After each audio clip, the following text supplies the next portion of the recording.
In the grand theater of nations, there are moments when history bends, when the world pauses, and when a nation dares to do what others would not. Today we witness such a moment. India, a land once underestimated, has risen to accomplish what even the mightiest of powers hesitated to attempt. A story not of fear but of courage, not of following but of leading. This is that story. India did what even America feared. The courage to challenge global dominance is not merely about standing up to a larger power. It is about redefining the very framework through which power is perceived.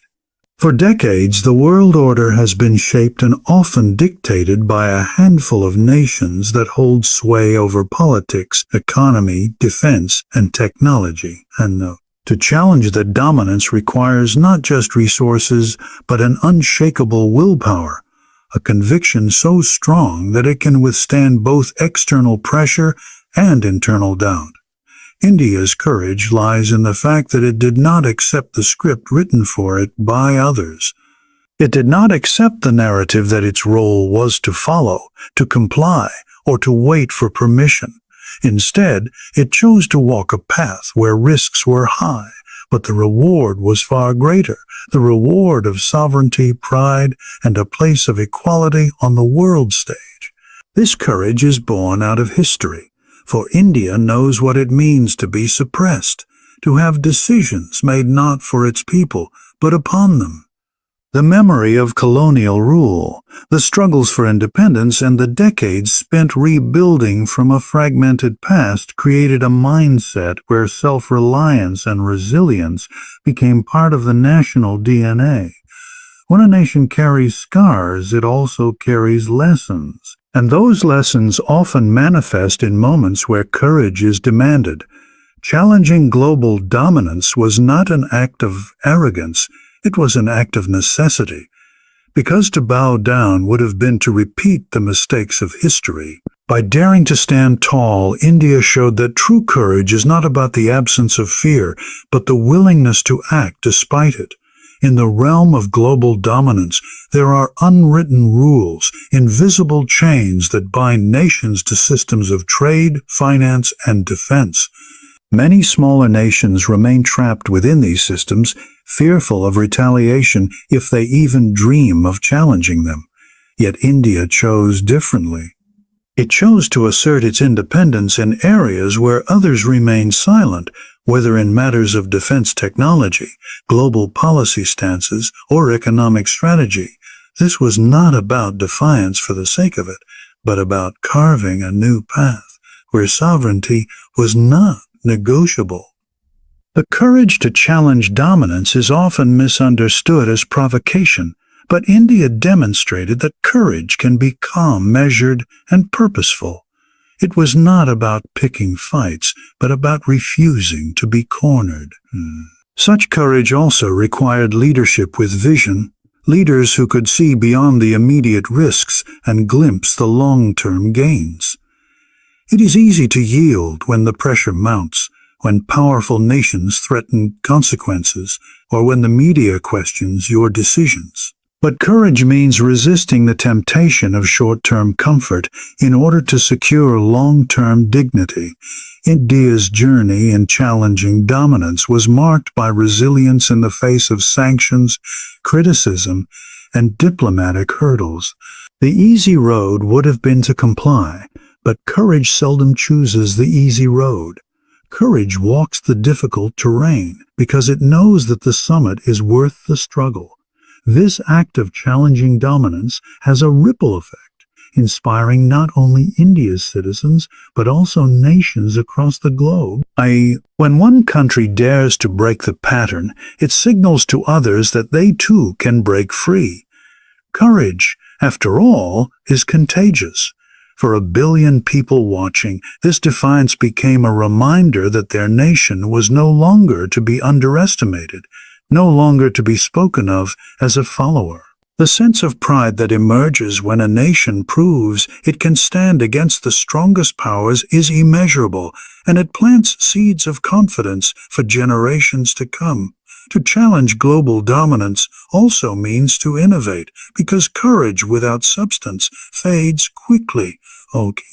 India understood that courage must be backed by capability. Whether in technology, defense, or diplomacy, the nation invested in building strength so that its courage was not empty rhetoric, but a credible stance. The courage to challenge global dominance is hollow if it cannot be sustained, but India ensured that its words were matched by action, its ideals by achievement. That balance between bravery and preparation is what allowed the challenge to succeed. The essence of courage lies in risk.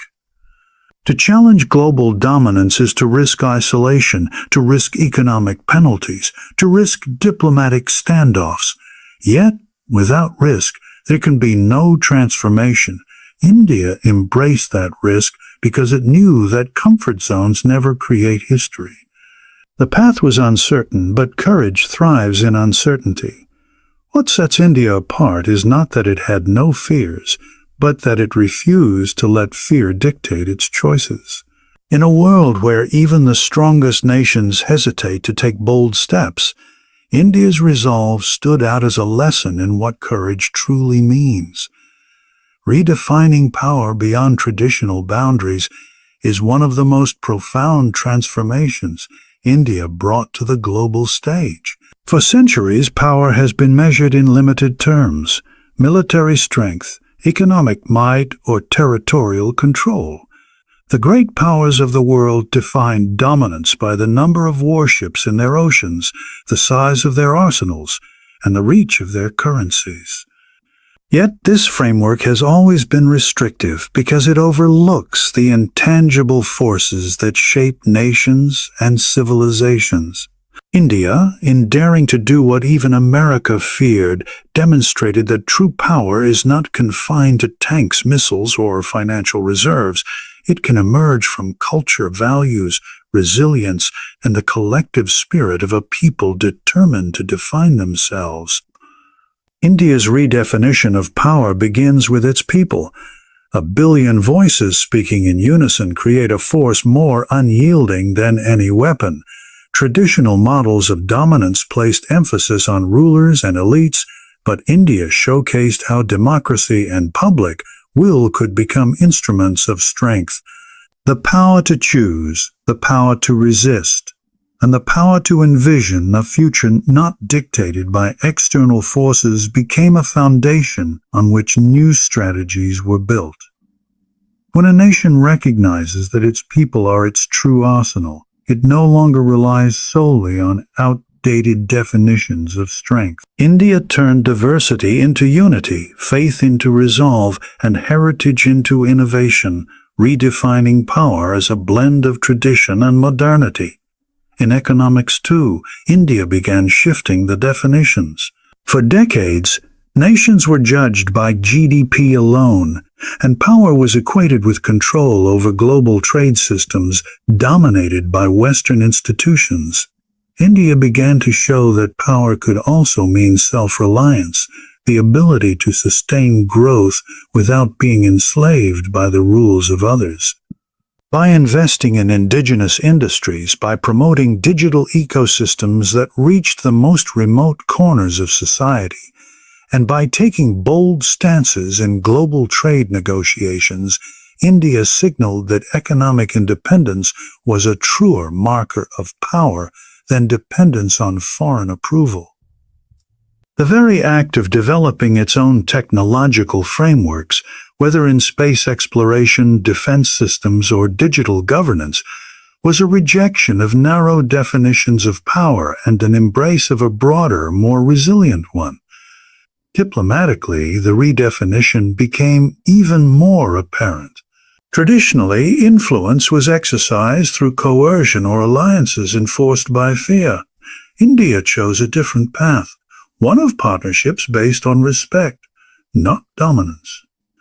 By becoming a voice for the global South, by mediating conflicts, and by engaging in multilateral forums with confidence, India proved that power could be inclusive rather than exclusive.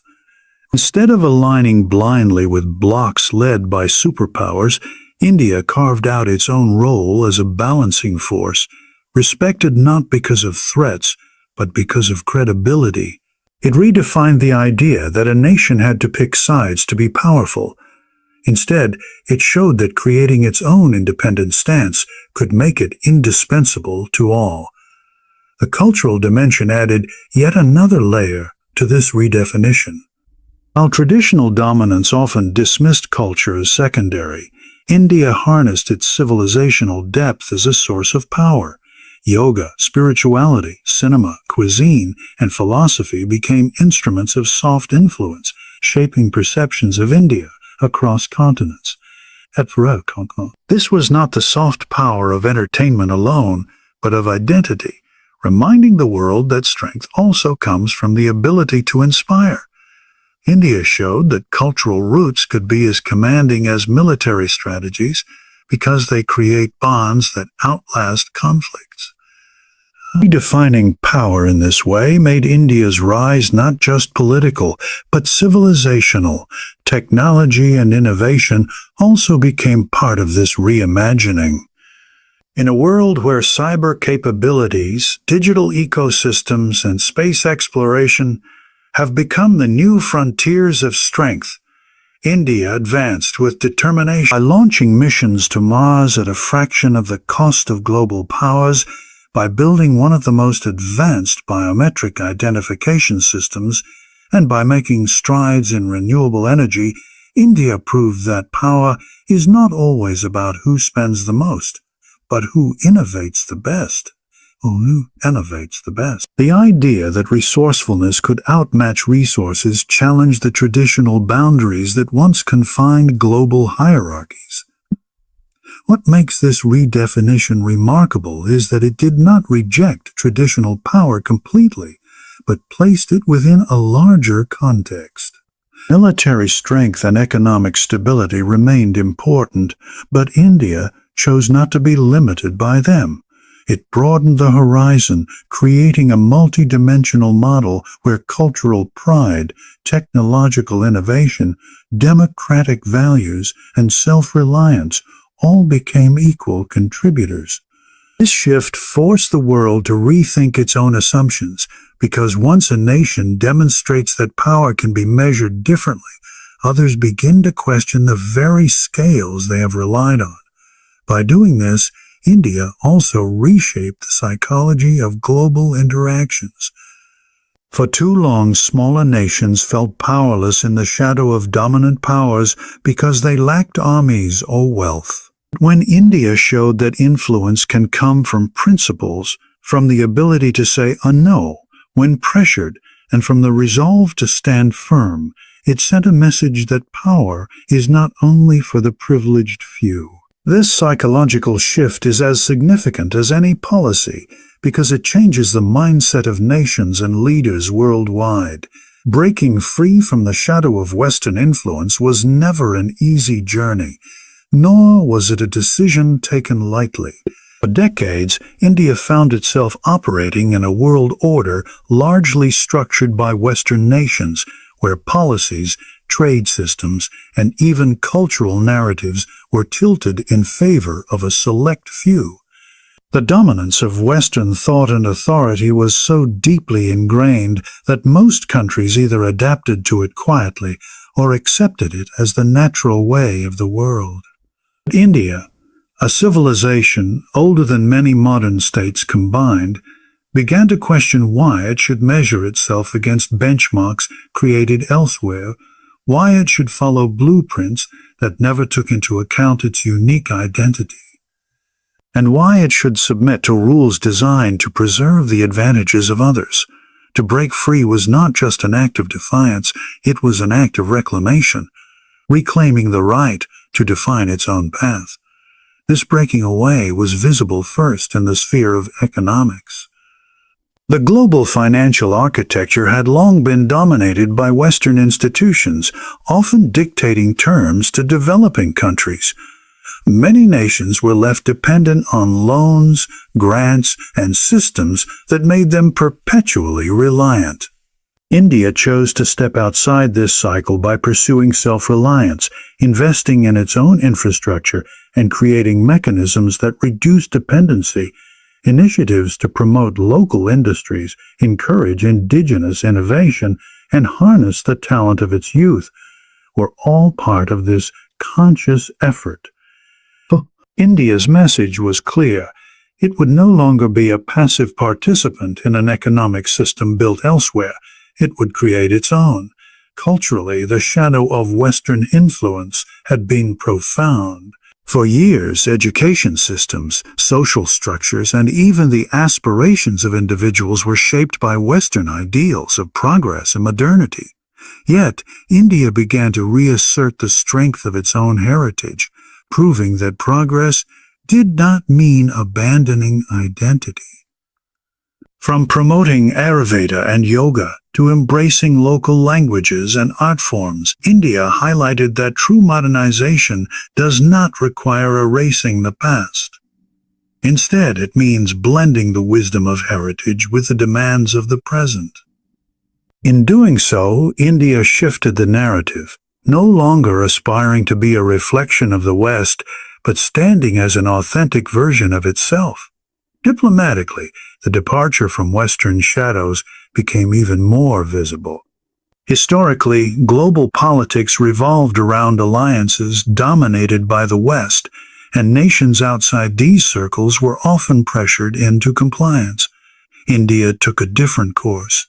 It refused to be boxed into singular alignments, instead practicing strategic autonomy.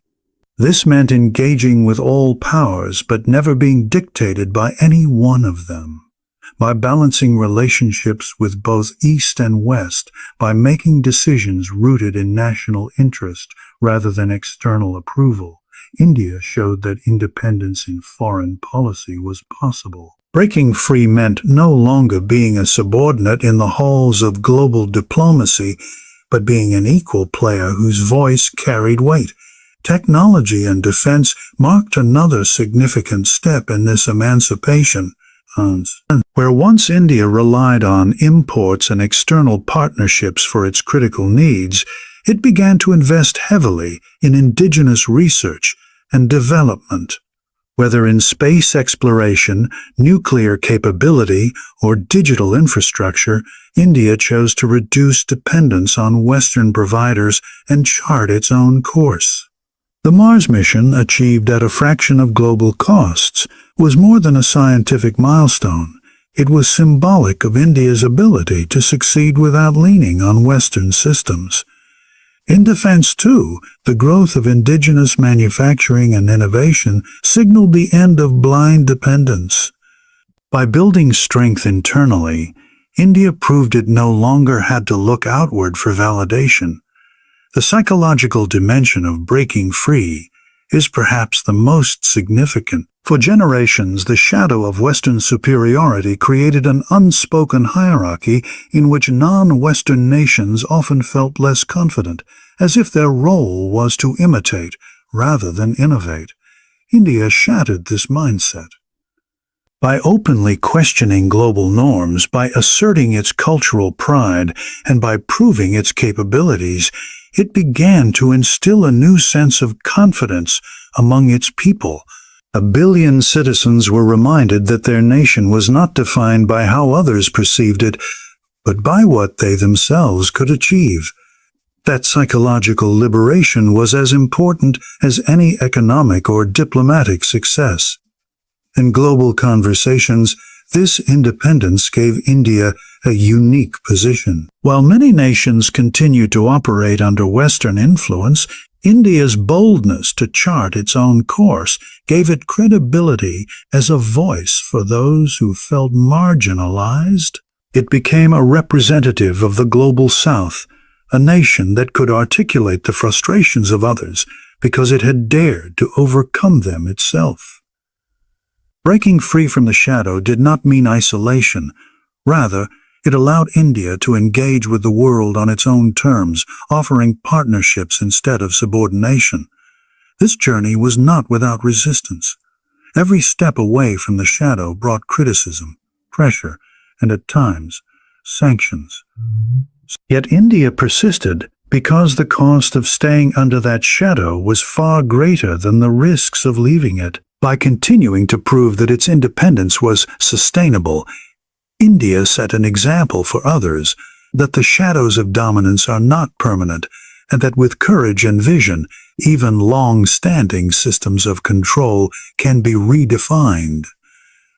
Turning fear into fuel for progress is perhaps one of the most remarkable qualities of a nation that chooses not to be defined by its limitations, but by its determination to overcome them. Fear is a universal emotion. It touches every individual and every society. Nations, just like people, fear the unknown, the uncertain, and the possibility of failure.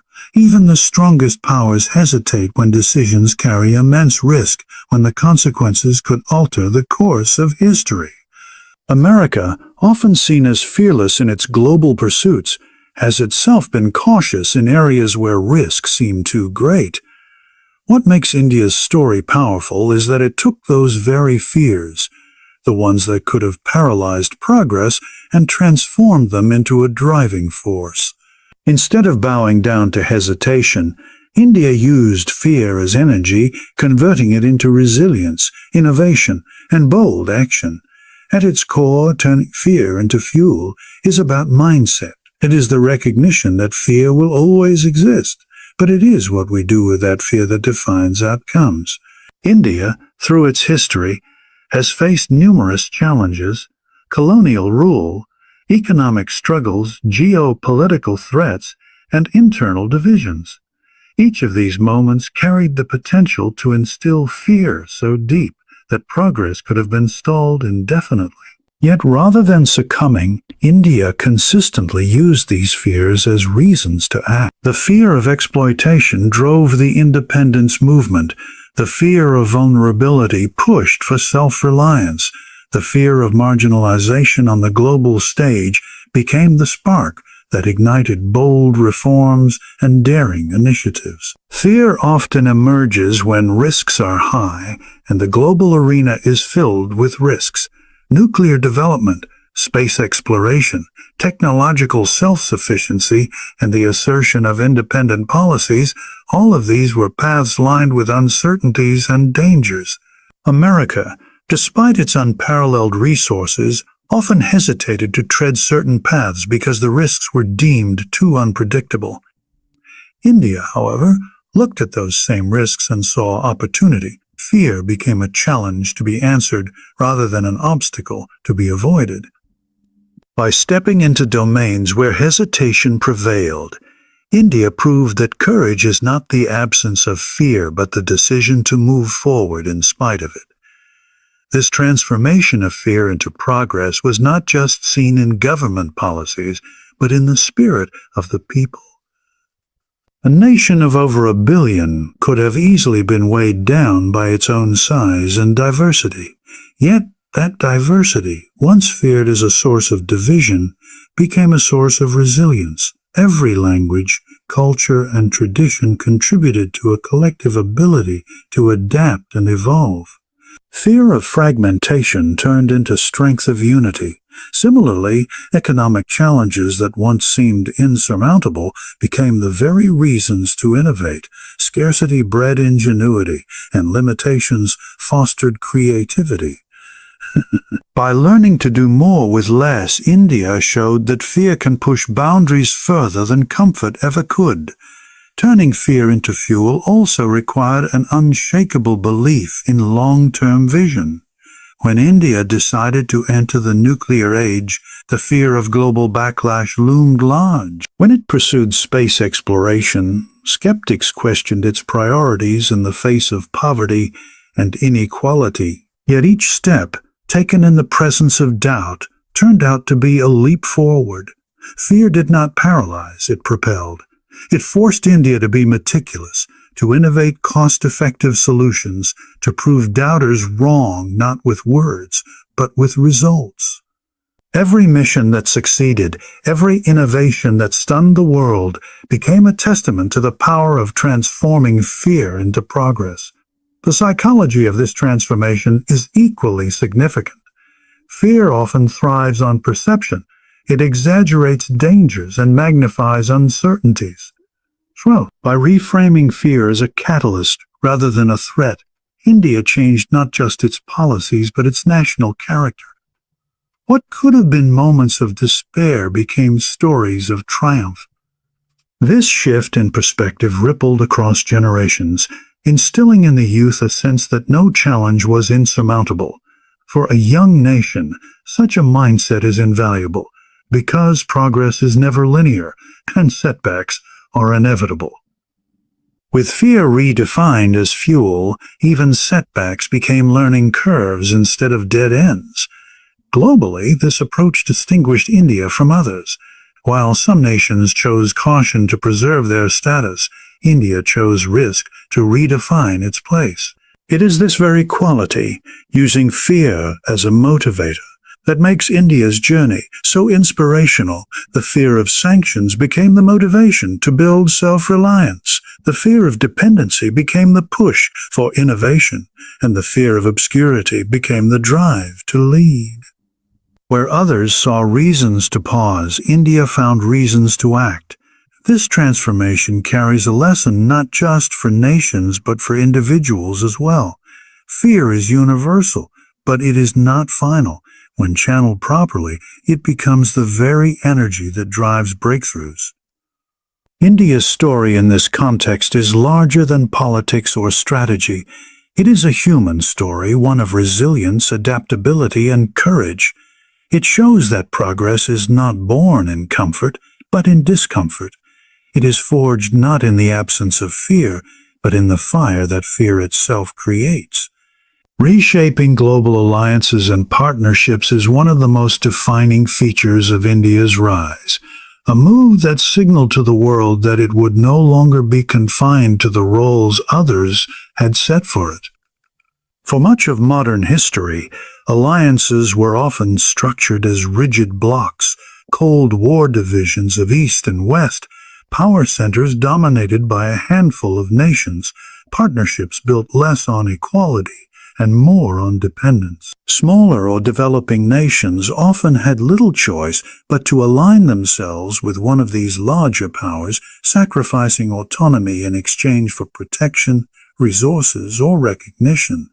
India, however, began to chart a different path, refusing to be locked into traditional molds. Instead of blindly choosing sides, it decided to reshape the very nature of global partnerships by building bridges on its own terms, based on mutual respect and shared interests rather than coercion or compulsion. This process began with India's insistence on strategic autonomy, a principle that defined its approach to international relations.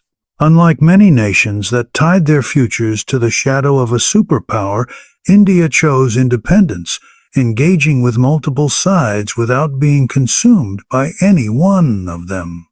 It could maintain defense relations with the United States while simultaneously deepening energy ties with Russia and at the same time building strong trade relationships with Europe, Africa, and Southeast Asia. This flexibility confused some observers at first, but it soon became clear that India was reshaping alliances into something more fluid and modern, no longer dictated by ideology but by practical benefit and balance. What makes this reshaping remarkable is that India's partnerships were not merely transactional. They were infused with a sense of purpose, often aimed at creating a more equitable global order.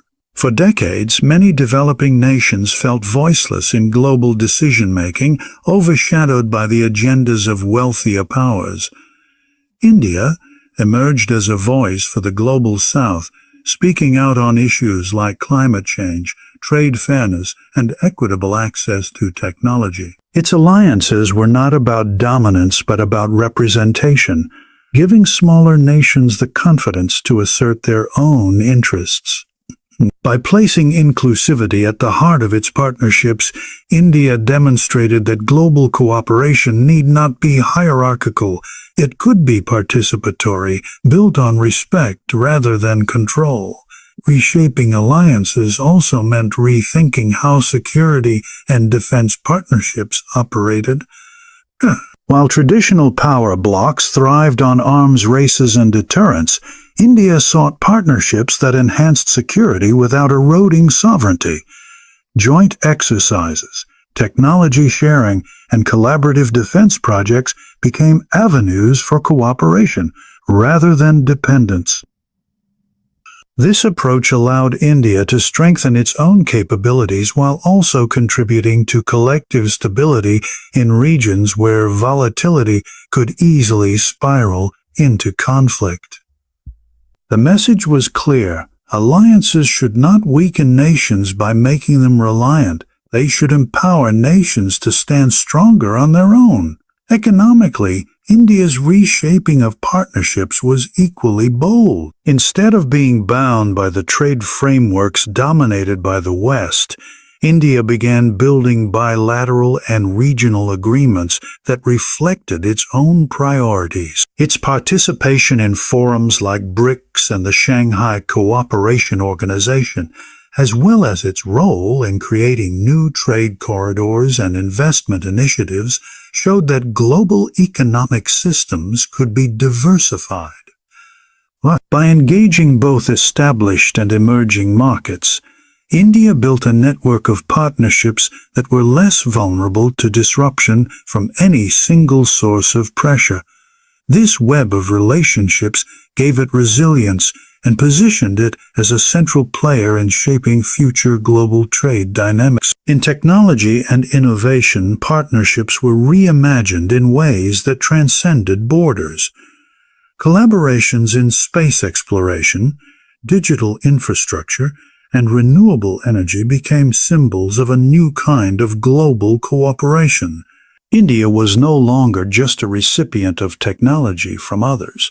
It became a provider, a collaborator, a nation capable of leading joint missions and contributing solutions to global challenges. This redefinition of technological alliances shifted the perception of India from follower to leader, demonstrating that innovation is most powerful when shared. Cultural diplomacy also played a central role in reshaping partnerships. India's vast heritage, from yoga to cinema, from cuisine to philosophy, became a bridge connecting people across nations. Unlike traditional alliances rooted only in politics or economics, cultural ties created bonds at the human level, soft power that enhanced mutual understanding and goodwill. These connections proved to be as durable as treaties because they appealed to identity and emotion, not just strategy. In this way, India made partnerships multidimensional, ensuring they were not confined to the corridors of diplomacy, but embedded in everyday life. Perhaps the most significant aspect of this reshaping is the way it challenged the old idea that alliances must be about dependency. For too long, global partnerships had been viewed through a lens of hierarchy, where one nation led and others followed. India's approach demonstrated that partnerships could be about equality, where respect for sovereignty was paramount. By refusing to compromise its independence while still engaging deeply with others, India set a precedent that alliances need not diminish identity. They could enhance it. The ripple effects of this transformation extended far beyond India. Other nations began to see that they too could redefine how they engaged globally, that they did not have to surrender their independence to belong to a larger system. India's example reshaped not just its own partnerships, but the very concept of alliances in the modern world. By blending strategic autonomy with active engagement, by combining hard power with soft influence, India demonstrated that global relationships could evolve into something more balanced, inclusive, and sustainable. Inspiring confidence in a billion hearts is no small feat, and yet it became one of the most powerful outcomes of India's bold choices on the world stage.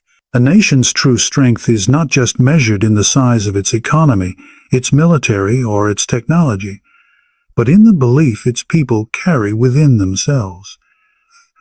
When citizens feel confident in their identity, in their nation's direction, and in their collective potential, they become unstoppable. India's rise was not only about challenging external powers or reshaping global structures. It was about igniting a sense of self-belief so profound that it transformed hesitation into determination, doubt into pride, and despair into ambition. For generations, India had lived under the shadow of being underestimated. Outsiders often saw it as a land of contradictions, weighed down by poverty, complexity, and internal challenges.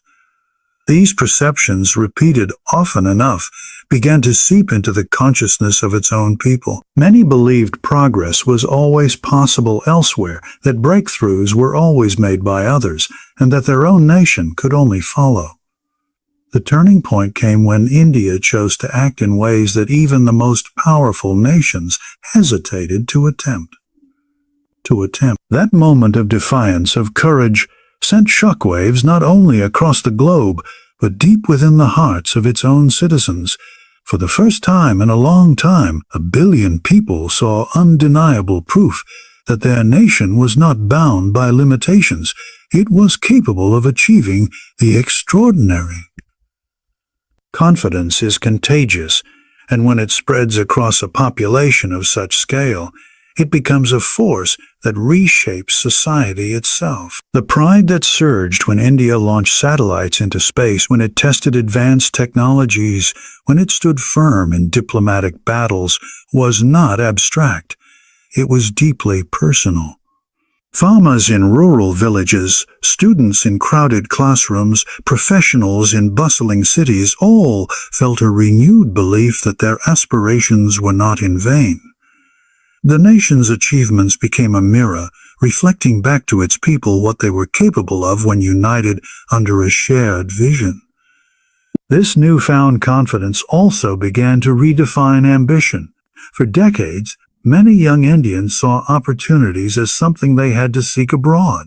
The idea that success meant leaving home was deeply ingrained. But as India's accomplishments grew, so did the conviction that opportunities could be created within the nation itself. Entrepreneurs began to believe in building companies locally, scientists in pursuing research at home, artists in taking their craft to the world from their own soil. The success stories no longer belonged exclusively to faraway lands. They were unfolding within India's own borders, fueled by a population that now dared to dream bigger. Confidence also changed the way India engaged with the world. A nation once viewed as hesitant in global forums now spoke with clarity and authority. Its positions on climate change, trade, security, and technology were delivered with conviction, not apology. This outward confidence was rooted in the inner confidence of its people, who supported their leaders not out of blind loyalty, but out of shared pride in what had already been proven possible. For 1 billion voices to echo with belief created a momentum no external force could easily diminish. What makes this confidence even more remarkable is that it did not come from perfection. India's rise was accompanied by challenges, economic disparities, political debates, social struggles. Yet confidence thrived not because these problems were absent, but because people realized they could be overcome. The sight of their nation succeeding on the global stage gave citizens the courage to believe that progress was possible in their own lives, too. It shifted focus from what could not be done to what could be achieved, from resignation to resolve. The emotional impact of inspiring confidence cannot be overstated. When a child grows up believing their country is strong, that belief shapes their education, their career, their ambitions. When a young adult sees their nation competing with the greatest powers, it reshapes their sense of belonging and purpose. When an elder witnesses their homeland standing tall after decades of struggle, it validates their sacrifices and strengthens their legacy. Confidence bridges generations, ensuring that pride is not momentary but enduring. Globally, the effect of this confidence was equally significant. Other nations began to view India not only as a rising power, but as a nation with unshakable faith in itself. This perception matters because confidence inspires trust, and trust attracts partnerships. By showing that its people believed in their nation's trajectory, India sent a message to the world that it was ready to lead, not just follow. Confidence became a currency of influence, one that enhanced its credibility in every negotiation, every collaboration, every challenge. Inspiring confidence in a billion hearts is not about slogans or speeches alone. It is about delivering actions that resonate deeply with ordinary people. It is about moments that prove the impossible is possible, that show hesitation can be transformed into momentum. India's story is one where confidence became the foundation of progress, where the strength of a billion hearts created a shield against doubt, and where the collective belief of its people became as formidable as any economic or military power. Setting an example for emerging nations is one of the most transformative aspects of India's bold choices, for when a country dares to break barriers that others only fear, it not only reshapes its own destiny, but also lights the way for others to follow. In a world where global hierarchies have long been fixed, where smaller nations often believe they must choose between compliance and survival, India's defiance of this narrative offers something rare: hope. Hope that strength is not the monopoly of a few, that independence is not an illusion, and that progress does not demand submission. By doing what even America hesitated to do, India proved that emerging nations are not destined to remain on the sidelines. They too can step onto the stage as equal players. For decades, the idea of global order was constructed around the dominance of a handful of powers. Smaller or developing countries were often told their best path was to adapt, to align, to rely on the frameworks already in place. This created a cycle of dependency, one in which sovereignty was often compromised in exchange for aid, loans, or protection. India disrupted this cycle by showing that an emerging nation, once counted among the struggling economies of the world, could rise on its own terms. This message resonated deeply with countries across Asia, Africa, and Latin America, where leaders and citizens alike had long sought a model of progress that did not require surrendering their autonomy. What sets India's example apart is that it did not simply resist global pressures, it thrived in spite of them. When powerful nations imposed sanctions, India used the challenge to strengthen its self-reliance. When critics doubted its ability to compete in advanced technology, it achieved breakthroughs at costs others thought impossible. When skeptics dismissed its cultural and democratic foundations as weaknesses, it turned them into strengths. Each of these victories became more than national achievements. They became lessons for other nations facing similar struggles. The lesson was clear: courage, vision, and resilience can overcome the weight of global dominance, no matter how overwhelming it may seem. India's example also highlighted the importance of balance. Emerging nations often feel trapped between aligning with one power bloc or another, fearing the consequences of independence. India showed a third way: strategic autonomy. By engaging with multiple partners without compromising its sovereignty, it proved that it was possible to maintain independence while still being an active participant in global affairs. This model offered inspiration to countries weary of being forced into choices that served others more than themselves. It showed that alliances could be built on respect, not submission, and that cooperation need not come at the cost of identity. Beyond politics and economics, India's rise also emphasized the role of culture, heritage, and soft power in shaping a nation's influence.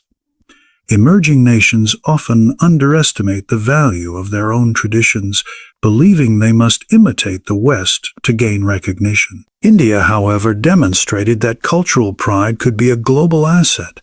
By taking yoga, Ayurveda, cinema, and philosophy to the world, it showed that soft power is not secondary but central to how a nation defines itself. For other nations rich in history but struggling for modern relevance, this was a reminder that they need not discard their roots to achieve progress.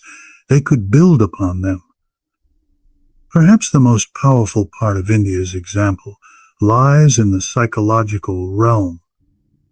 Emerging nations are often weighed down not just by external pressures but by internal doubt, a belief that they cannot rise above the limitations imposed on them. India's journey shattered that perception. When it succeeded in areas where even the most powerful nations hesitated, it sent a message that limitations are not permanent. They are challenges to be broken. For leaders, it provided a blueprint of resilience. For citizens, it instilled pride. For youth, it created ambition. This psychological liberation may be India's greatest gift to the developing world, the knowledge that they too can dare, and they too can achieve. The ripple effects of this example have already begun to spread.